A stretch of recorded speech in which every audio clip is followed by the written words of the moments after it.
जय श्रीमन्नारायण। आज हामी योगिनी एकादशी मनाउनु गुरुआमाको आश्रममा पुग्यो। पहिला त हामीले हाम्रो प्यारो बालगोपालको दर्शन गर्यो। आजको खास अवसर यो पनि थियो कि हाम्री दिदीले आफ्नो छोरी जवैको मङ्गल कामनाको लागि एकादशी कार्यक्रममा सहभागी गर्नुभयो। हामी अलिक लेट नै पुगेको थियो।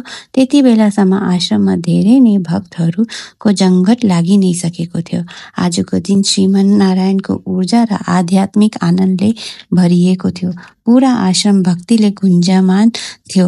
प्रख्यात गुरुहरू र आचार्यहरू यो अवसरमा उपस्थित भएर योगिनी एकादशीको गहिरो महत्त्वमा प्रवचन दिनुभयो।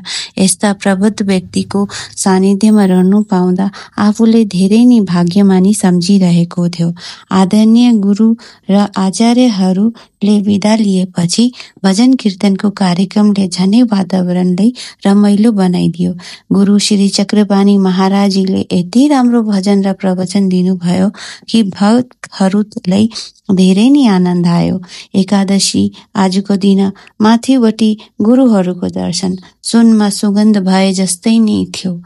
हामीहरूले आरती गर्नुको पनि मौका पनि पायो र बालगोपालले धेरै कृतज्ञ अर्पण पनि गर्यो। आरती र प्रसाद ग्रहण गरी मनमा हर्षित हुँदै घरतिर लाग्यो। धन्यवाद।